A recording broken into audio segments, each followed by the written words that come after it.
Hello dear students हम आपकी book का 12th चैप्टर पढ़ रहे हैं जिसका नाम है विराम चिन्ह। तो बच्चों विराम चिन्ह को इंग्लिश लैंग्वेज में पंचुएशन कहते हैं। तो बच्चों इस चैप्टर में मैंने आपको बताया था विराम का अर्थ होता है रुकना। पढ़ते या लिखते समय वाक्य में रुकने के लिए लगाए गए चिन्हों को विराम चिन्ह कहते हैं। बच्चों एक बार फिर से ध्यान से सुनिए, पढ़ते या लिखते समय वाक्य में रुकने के लिए लगाए गए चिन्हों को विराम चिन्ह कहते हैं। तो बच्चों विराम चिन्ह के बारे में हमने प्रीवियस क्लास में पढ़ लिया था और आज हम पढ़ेंगे विराम चिन्ह के प्रकार। विराम चिन्ह कई प्रकार के होते हैं। इस कक्षा में हम केवल 4 विराम चिन्हों के बारे में ही पढ़ेंगे। बच्चों पहला विराम चिन्ह दिया है पूर्ण विराम। यह पूर्ण विराम का चिन्ह है। अगला चिन्ह है अलप विराम। बच्चों यह अलप विराम का चिन्ह है। अलप विराम के बाद अगला चिन्ह है प्रश्नवाचक चिन्ह। बच्चों यह प्रश्नवाचक चिन्ह है। प्रश्नवाचक चिन्ह के बाद अगला चिन्ह दिया है विस्मयादि बोधक चिन्ह। तो बच्चों यह विस्मयादि बोधक चिन्ह है। तो सबसे पहले हम पढ़ेंगे पूर्ण विराम के बारे में। तो बच्चों अब हम इन चारों भेदों को विस्तार से पढ़ेंगे। तो सबसे पहले हम लेते हैं पूर्ण विराम। बच्चों पूर्ण का अर्थ होता है पूरा एवं विराम का अर्थ होता है रुकना, अर्थात पूरा रुकना। वाक्य पूरा होने पर पूर्ण विराम लगाते हैं।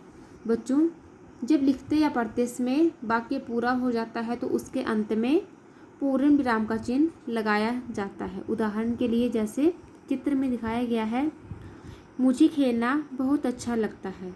तो बच्चों यह वाक्य पूरा होने पर अंत में पूर्ण विराम का चिन्ह लगाया गया है। बच्चों यह पूर्ण विराम का चिन्ह है।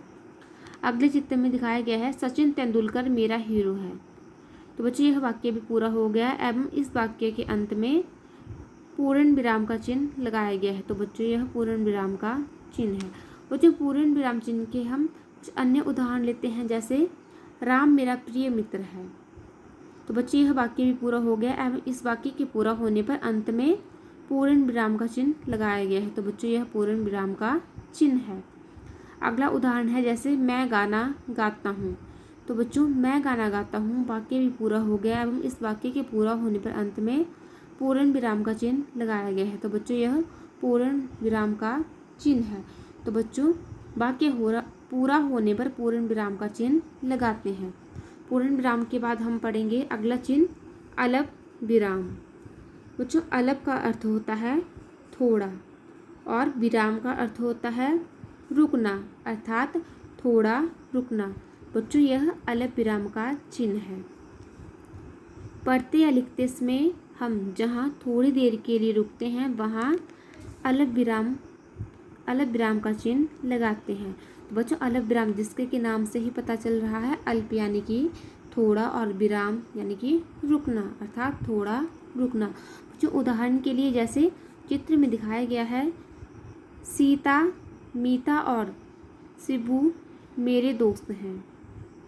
तो बच्चों इन वाक्यों में अलप विराम यानी कि अलप विराम चिन्ह का प्रयोग किया गया है एवं इन वाक्यों को पढ़ते समय अलप विराम का चिन्ह का प्रयोग करने से थोड़ी देर के लिए रुकते हैं।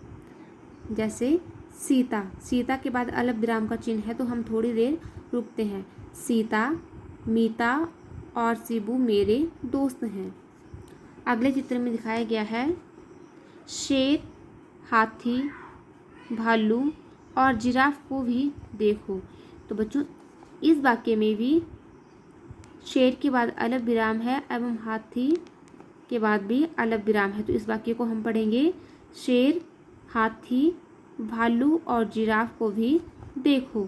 तो बच्चों अलप विराम के अन्य उदाहरण हैं जैसे आम लीची और संतरा मुझे बहुत पसंद है।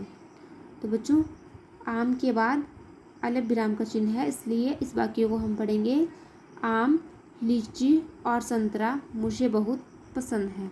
तो बच्चों आज हम इन्हीं 2 चिन्हों के बारे में पढ़ेंगे जिसमें आज हमने पूर्ण विराम एवं अलप विराम के बारे में पढ़ा। तो बच्चों पूर्ण विराम का चिन्ह वाक्य पूरा होने पर लगाया जाता है एवं अलप विराम का चिन्ह पढ़ते या लिखते समय जब हम जहाँ थोड़ी देर के लिए रुकते हैं वहाँ पर अल्पविराम का चिन्ह लगाते हैं। तो बच्चों आज के लिए इतना ही।